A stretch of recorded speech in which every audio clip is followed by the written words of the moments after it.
karya ulama-ulama Indonesia. Buka itu karya-karya ilmiah ulama-ulama kita dalam sejarah, angkat di dalam YouTube. Yang bisa nulis di web, nulis di web. Yang bisa nulis buku, nulis buku. Yang bisa di Instagram, Instagram. Yang bisa di Facebook, Facebook. Kenapa? Untuk melawan narasi-narasi sejarah yang dibelokkan oleh oknum-oknum yang ingin menguasai kesejarahan Indonesia masa lalu, agar mereka yang ada hari ini bisa mendapatkan manfaat dari apa yang ditulis oleh sejarah mereka tentang leluhur mereka yang palsu. Leluhur mereka tidak punya andil apapun di dalam kesejarahan bagaimana menyebarkan Islam, tapi mereka ingin ditulis leluhurnya sebagai penyebar agama Islam. Leluhur mereka tidak ada andil di dalam perjuangan kemerdekaan Indonesia, tapi hari ini mereka ingin dicatat leluhurnya sebagai pejuang kemerdekaan Indonesia. Padahal leluhur mereka adalah orang-orang yang ikut Belanda menjadi antek-antek Belanda. Surat-surat mereka masih ada. Bagaimana korespondensi mereka dengan Belanda? Doa-doa ulama-ulama mereka masih ada sampai sekarang di Leiden, Belanda. Saya pernah ke perpustakaan Leiden di Belanda, membaca doa-doa ulama-ulama mereka untuk kerajaan Belanda, untuk Ratu Wilhelmina, agar kekuasaannya di tanah Nusantara dilanggengkan oleh Allah Subhanahu wa ta'ala. Tapi hari ini mereka ingin leluhurnya dianggap sebagai pejuang. Atau cara yang lain adalah orang-orang yang sudah jelas pahlawan seperti Imam Bonjol, kemudian nasabnya disimpangkan ke Baklawi. Katanya Imam Bonjol itu marganya bin Syihab, Pangeran Ponegoro marganya itu Bakbud apa? Asegaf. Macam-macam itu dibelokkan. Di Ponegoro marganya apa katanya? Ada Asegaf, dari keluarga Bakbud nganggapnya Pangeran Ponegoro Bakbud. Kemudian dari keluarga bin Yahya nganggapnya bin Yahya. Nah, nanti yang benar yang mana? Semuanya pengen leluhur mereka dianggap pahlawan. Walaupun mereka yakin itu pahlawan palsu, kenapa mereka enggak takut kepada Allah ketika mereka memalsukan itu? Ini pertanyaan besar. Kok kayak enggak takut sama Allah? Kok enggak kayak percaya adanya hari hisab? Mereka tahu Pangeran Diponegoro itu adalah putra daripada Hamengkubuwono III. Udah tahu ada sejarahnya. Dia asli orang Jawa. Tapi kenapa kemudian mereka tidak malu untuk membelokkan leluhurnya Pangeran Ponegoro diakui sebagai orang Yaman? Ini tidak masuk akal-akal fitri. Ini ada masalah dengan akal mereka ini. Kalau sampai ketahuan apa enggak malu? Buktinya sekarang sudah ketahuan. Tapi pelanga-pelongo bayar orang aku. Kemeliti. Kemudian ada Mbah Abdul Malik Banyumas. Nggih. Mbah Abdul Malik Banyumas ya asli wong Banyumas ngomongnya ngapak. Katanya itu adalah bin Yahya. Masya yang masih hidup Al-Mukarram Asy-Syaikh Maulana Roma Irama Daripada maulana-maulana yang lain itu yang jelas saja sih. Perjuangannya pada Islam, Rhoma Irama, betul. Lagu-lagunya kita dengerin, lagu Rhoma Irama, Masya Allah, sebujur bangkai, kita ingat mati. Betul. Daripada orang ceramah halu-halu, Mi'raj 70 kali, leluhurnya bisa membuat rantai dari emas, bisa susu, luar biasa itu keramat-keramat, memadamkan api neraka, bisa menyalati orang yang mati walaupun leluhurnya sudah mati ratusan tahun. Dicekoki umat Islam Indonesia dengan khurafat. Wih, kayak orang Muhammadiyah, orang Wahabi ngomong khurafat katanya. Bukan, Pak. Karomah dan khurafat itu beda. Kalau di dalam kitabnya Imam Asy'arani itu menulis keramat-keramat para aulia. Walinya ada, keramatnya zahir. Orang tahu semua, ditulis oleh Imam Asy'arani, itu namanya keramat. Tapi kalau orang biasa kayak Muhammad Shahib Mirbat yang tidak ada keterangan dia ulama, kemudian disebutkan keramatnya, itu namanya khurafat, cerita-cerita palsu. Untuk apa tujuannya? Glorifikasi leluhur mereka yang tidak mau kalah dengan wali-wali lain yang ditulis keramatnya.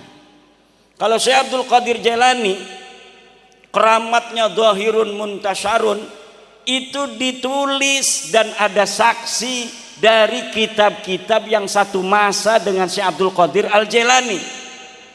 Syekh Abdul Qadir Al-Jailani satu masa dengan Ibnul Jauzi.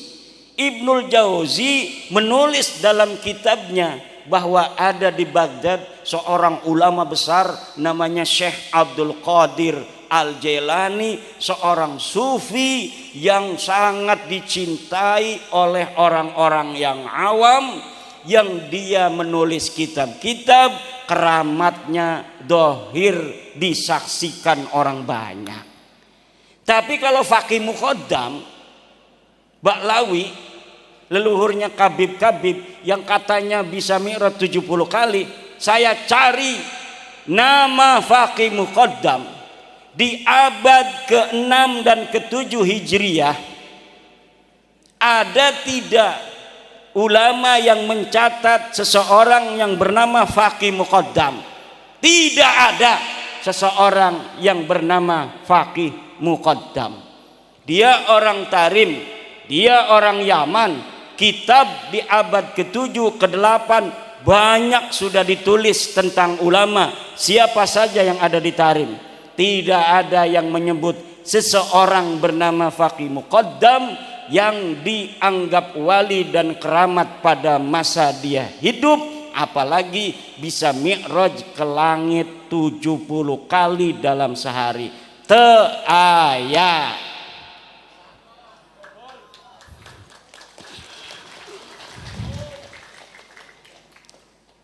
Mari kita jaga negara Republik Indonesia ini. Tugas besar bagi putra-putri Indonesia. Pembelokan sejarah yang terjadi baik dari sisi peradabannya maupun kemudian sejarah masuknya Islam di Indonesia, tugas besar.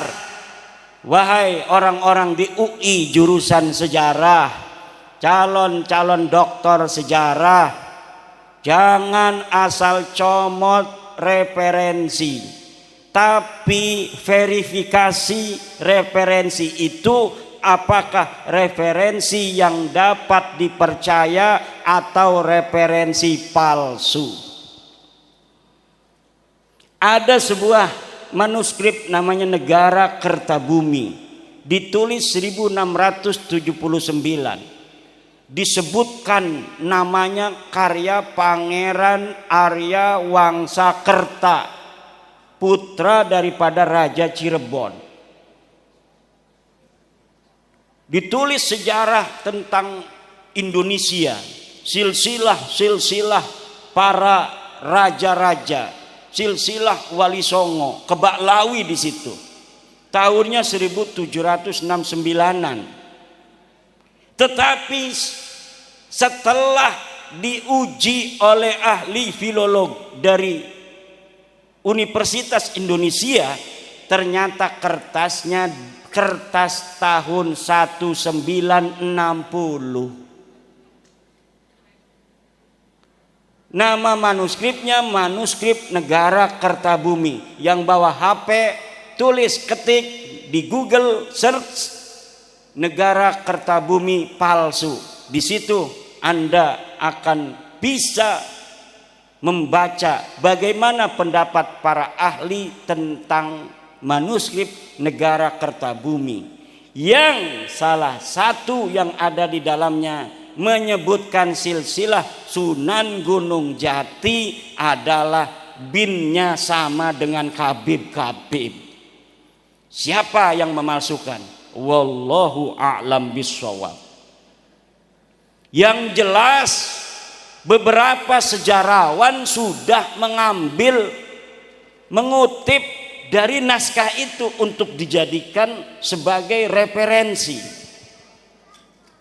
Jadi sebuah skandal ilmiah diciptakan pada tahun 1960-an, ditemukannya pada tahun 1970 itu naskah. Bisa jadi kertasnya itu kertas tahun 1960, tetapi ditulisnya 1970. Karena waktu itu kebetulan Pemda Jawa Barat sedang ada proyek untuk pencarian manuskrip. Mungkin ini skandalnya, ya ini lagi ada proyek nih ratusan juta, kita bikin aja manuskripnya nanti supaya dibeli oleh pemerintah daerah waktu itu yang lagi mencari kesejarahan tanah Sunda. Ini sekarang ini saya dapat untuk mengira-ngira, menganalisa kenapa sekarang ini saya agak cerdas di dalam membongkar kepalsuan sejarah. Karena semenjak saya meneliti nasab Ba'lawi yang sudah terbukti bukan keturunan baginda Nabi besar Muhammad sallallahu alaihi wasallam ini, saya banyak membaca kitab-kitab sejarah Ba'lawi yang setelah dikolaborasi dan dimuqabalah dengan kitab-kitab lainnya, ternyata sejarahnya palsu. Bahkan ada satu kitab yang namanya Tarikh Sambal, baru diketemukan katanya manuskripnya, ternyata setelah diteliti pada abad 10 Hijriah itu yang dikatakan adalah sebagai tahun di mana Syekh Sambal ini hidup, ternyata orangnya saja Syekh Sambal ini terindikasi kuat fiktif. Dan kalau misalnya kitab Tarikh Sambal ini betul-betul dibuat dari manuskrip abad yang ke-10, mana sekarang manuskripnya? Katanya manuskripnya sudah hilang lagi. Kemudian ada kitab manuskrip asli, namanya manuskrip Tarikh Ibnu Hisan. Di dalam Tarikh Ibnu Hisan tidak ada berita tentang faqih muqaddam. Tetapi kemudian ketika dicetak oleh Muhammad Al-Habsyi, di dalam versi cetaknya itu ada nama faqih muqaddam. Akhirnya saya sekarang berkesimpulan, sejarah Indonesia pun tidak aman dari pembelokan-pembelokan pada masa lalu.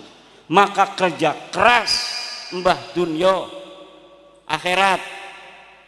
Ini youtuber cerdas dari Banyumas karena memang terahnya ini terah pejuang orang-orang Banyumas. YouTubernya juga nggak punya urat takut sama sekali. YouTuber lain itu pada ngumpet, wajahnya nggak kelihatan, ada yang pakai topeng segala. Lah ini YouTuber Banyumas wajahnya yang ganteng itu kelihatan. Masya Allah. Dan ketika tesis saya keluar, kebanyakan YouTuber yang mengangkat tentang tesis saya itu dari Banyumas dan sekitarnya. Maka Banyumas akan tercatat dalam tinta sejarah bahwa pada tahun 2002, 2003, 2024 dalam mengungkap siapa sebenarnya Habib Ba'lawi, yang ada tesis mengatakan sebenarnya dengan sesungguhnya dengan hasil penelitian yang seksama teliti bahwa mereka bukan keturunan baginda Nabi besar Muhammad sallallahu alaihi wasallam. Di situ ada peran pejuang-pejuang Banyumas. Sejarah akan mencatat ini. Tidak sembarangan. Ini bukan kebetulan. Ini bukan kebetulan. Banten, Banyumas, Banyuwangi. Banten kepalanya, Banyumas pusernya, Banyuwangi ujungnya, kakinya. Kalau Banten kepalanya sudah mikir, Banyumas pusernya itu pepet, ini bisa mati orang. Tapi sekarang Banyumas sudah terbuka, tinggal kakinya Banyuwangi. Ini apakah sudah ada PWI Banyuwangi? Sudah ada kakinya berjalan. Pantes sekarang sudah terbukti benar-benar bahwa Ba'lawi, Habib itu terbukti secara ilmiah, ilmu nasab, ilmu sejarah dan tes DNA, mereka bukanlah keturunan baginda Nabi besar Muhammad sallallahu alaihi wasallam. Dan ini kita di dalam memutuskan itu tidak berdasarkan kebencian, tidak berdasarkan kajian ilmiah yang sesungguhnya. Kita kasihan kepada mereka. Sekarang kita kasih tahu, ente Bib bukan turunan Nabi, maaf. Ini buktinya sejarah. Kitab-kitab sejarah tidak mencatat keluarga ente sebagai turun Nabi. Ini kitab-kitab nasab, leluhur ente tidak dicatat sebagai keturunan Nabi. Ini hasil tes DNA keluarga ente dari Yaman. Sudah 180 orang yang tes DNA dan semua tes DNA-nya haplogrupnya G. Kalau keturunan Nabi haplogrupnya J1. Kalau orang-orang yang haplogrupnya G itu menunjukkan dia bukan hanya bukan keturunan Nabi, tapi mereka juga bukan orang Arab. Haplogrup G itu orang Turki yang ada hidup di wilayah Kaukasus. Ini sudah final. Tinggal dipatehain malam ini. Patehain gak nih? Kita patehain bahwa bapak-bapak, ibu-ibu yang hadir pada malam hari ini sudah final hasil penelitian bahwa satu, Ba'lawi Habib ini dari bin Syihab, bin Smith, As-Segaf, Al-Idrus, bin Yahya dan sebagainya bukan keturunan baginda Nabi besar Muhammad sallallahu alaihi wasallam. Bibarakati jami'il auliya ittis'ah, bibarakati jami'i auliyai fi Banyumas, bi jami'i barakati wa karamati Arya Mandalika, wa bibarakati wa karamati Syekh Sunan Gunung Jati Syarif Hidayatullah, wa bi barakati wa karamati Syekh Abdul Qadir Al-Jailani radhiyallahu anhu. Al-Fatihah. A'udzubillahi minasyaitonir rajim.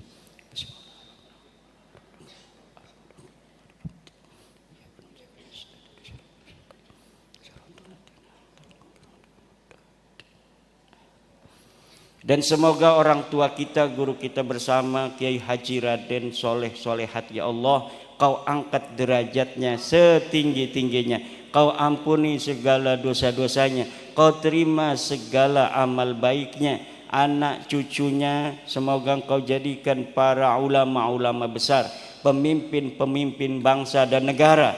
Dan ya Allah, yang hadir pada malam hari ini dalam haulnya, semoga semuanya diangkat derajatnya oleh Allah, diberikan kesehatan dan keselamatan, panjang umur, kaya raya, pangkatnya tinggi. Polisi yang sekarang hadir ya Allah jadiin Kapolri, tentara yang hadir jadiin Panglima TNI. Kalau tidak beliau nanti anak cucunya, amin ya Allah ya Rabbal. Banser PWI yang hadir banyakin duitnya, kaya raya, bikin pabrik semuanya, amin. Kita bangun Banyumas ini, sini pabrik sendal, sini pabrik sepatu, yang punya Banser dan PWI, amin. Ibu-ibunya nikahin anak perawannya sama Banser. Kiai aja dijaga, apalagi anak ibu-ibu. Amin. Mau pilih Banser apa pilih Kiai? Jawab. Banser kalah. Pengennya Kiai katanya. Bu, Kiai mah udah punya istri, nggak apa-apa. Bu, sama Kiai boleh. Udah punya istri nggak apa-apa.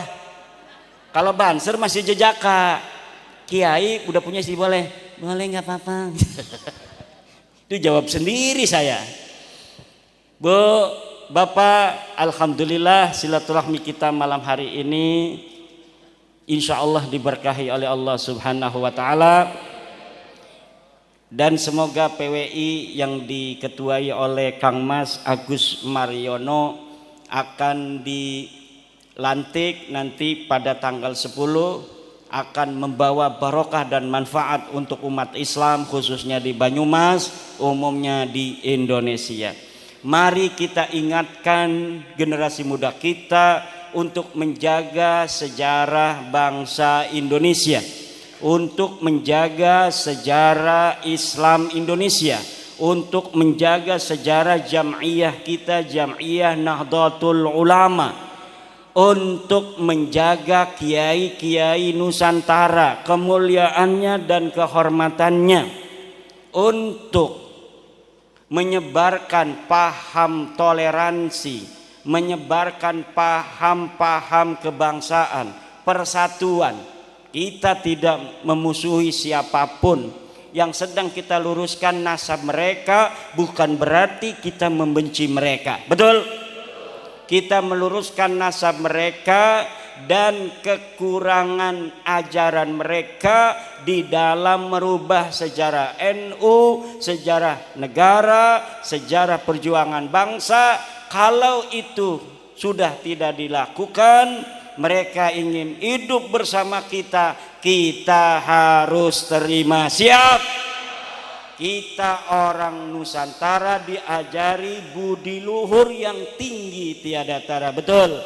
Kita diajari oleh orang tua kita kesopanan, kita diajari kesantunan, kita diajari kasih sayang terhadap siapapun.